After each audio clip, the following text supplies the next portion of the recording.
All right, so today we're at Kehl Canyon and I get to ride this old thing. Going back to this after riding my new bike for the last month is really rough, but the new bike is in for a shock service, new bottom bracket service, or not new bottom bracket, but bottom bracket service.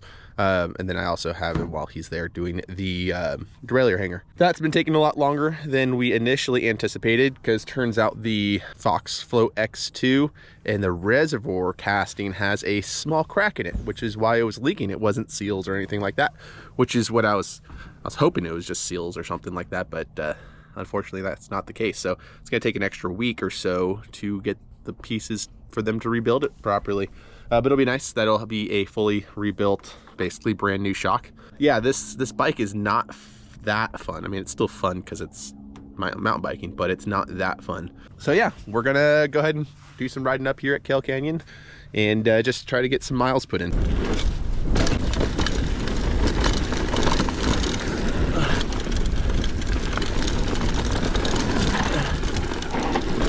Look at this giant washout. Pretty wild. That's like right there. It's like 2.5 feet deep. Glad that someone put some markers there. So you come bombing down this trail, it would lead you right into it. Careful out here, guys. I know I'm gonna be careful going down the hills. So up here at the top, I'm gonna be going down. Let's see, that ridge right there, all the way down. It's kind of hard to do this like mirrored, but yeah, going down there. I don't know what the trail's called, but I haven't done it yet, so I'm gonna try it out. But while I'm at the top, I'm kind of tell you guys about the bike I'm riding and how it's not, I don't even know how to change it. So this is my old bike. I took all of the parts that I upgraded and I put it all back to the way I bought it. So this sits, other than the bars, which I took off the other bike because they're cut super narrow, this is the way I bought it. So what makes this bike challenging, obviously, it's an old Giant Trance. At the time, it was probably a pretty decent bike, but it's a 2014, so it's what, 8 years old now. Some of the biggest things I have troubles with, number one is rolling resistance. It's like that, and then the crank. So like the bearings are shot, you know, I need to replace the bearings and the pedals or just get new pedals. I mean, I'm not doing all this because I have a new bike, but this is what makes this bike such a tough one to ride and be efficient on. The shock, not so great, but it does okay. I mean, far from ideal, but it does its job. Brakes, 160, 180.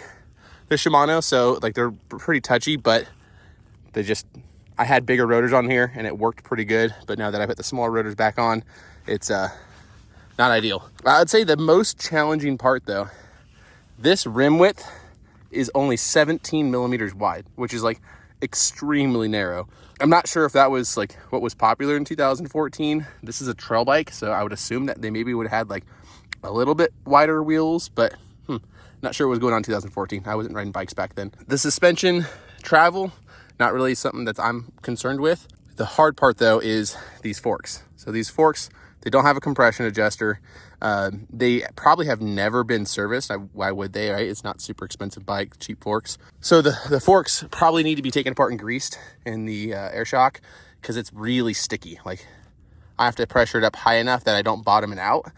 But when it's pressurized high, it's just like you put some weight on it and then it just like, you know, it's not that nice smooth, like you put a little pressure and it comes down. So there's that. Also, with the rim width being so narrow and the tire being what I think is a 2.5 inch.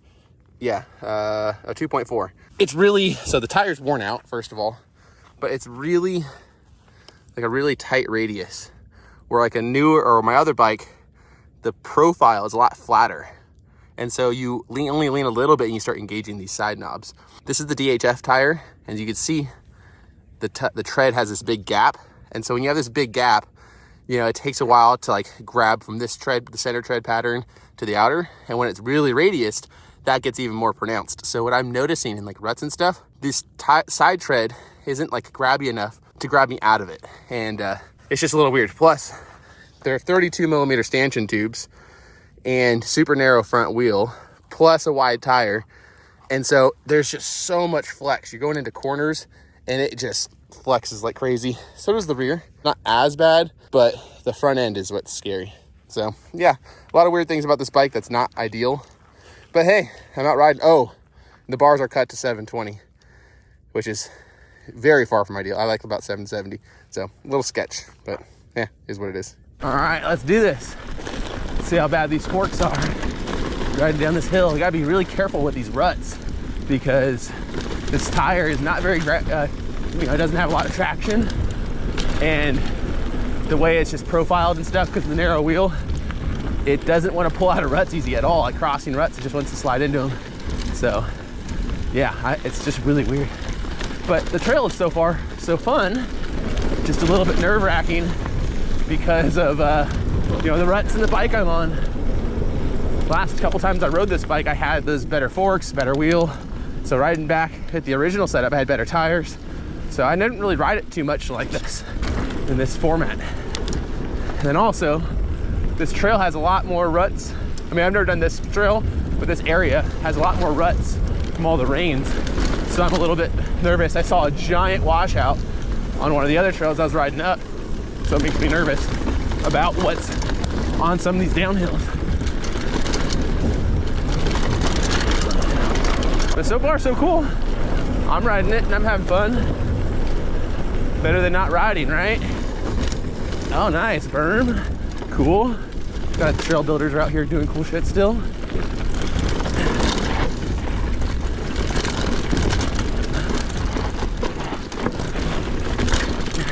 Cool. Look at all this. Oh, that would be fun once I'm on the other bike.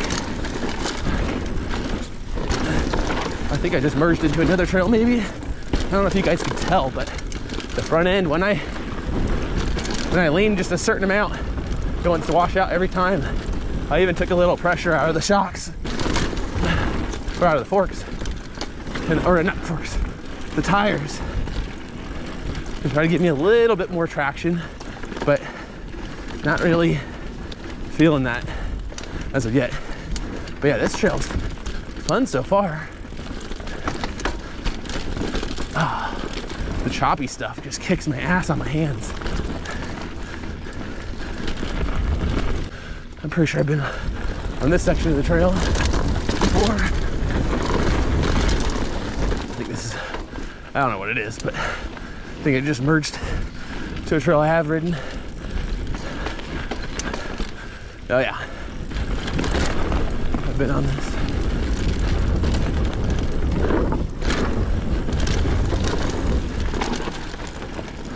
These narrow bars are weird. You barely even want to turn it once you turn. Super twitchy. You can see all the ice. It's pretty chilly down here in this little valley. It's funny because at the top, I was actually getting warm. But down in some of these little valleys, in the shade, it's icy.